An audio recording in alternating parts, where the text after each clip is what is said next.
सोलापूर लोकसभा मतदारसंघ निवडणूक प्रचाराच्या निमित्ताने दक्षिण सोलापूर तालुक्यातील भंडारकवठे येथे माजी मंत्री व लोकप्रिय आमदार सुभाष बापू देशमुख यांच्या मार्गदर्शनाखाली आयोजित केलेल्या जाहीर सभेला उपस्थित राहिले.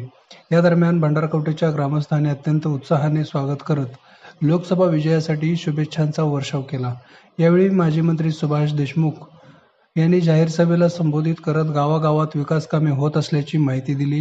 गावागावात रस्त्यांची कामे, सभा मंडप तसेच पाण्याचा प्रश्न अशा अनेक प्रश्नांवर कामे असून येत्या काळात सोलापूर मतदारसंघात अनेक विकास कामे तुम्हाला पाहायला मिळतील.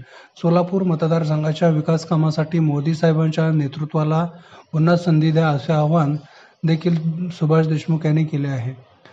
यंदाची लोकसभा निवडणूक ही देशाच्या भविष्यासाठी अतिशय महत्त्वाची असून विकसित भारताचं स्वप्न साकार करण्यासाठी नरेंद्र मोदी हे पुन्हा पंतप्रधान व्हावेत यासाठी मोदी सरकारला साथ देण्याचे आवाहन केले आहे.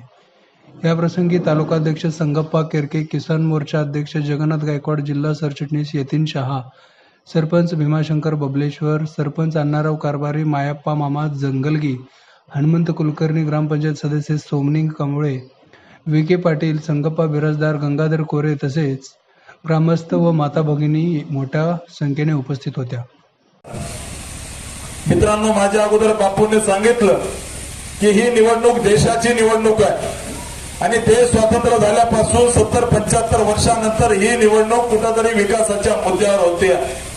मित्रांनो, ही निवडणूक अशा काळामध्ये होती आहे, तुमचं आणि आमचं भाग्य आहे की या ठिकाणी 500 वर्षाचा कलंक लागलेला त्या ठिकाणी अयोध्येमधलं राम जन्मभूमीच्या जागेवरती प्रभू रामाचं मंदिर होत आहे, त्यावेळेस ही निवडणूक होते. मित्रांनो,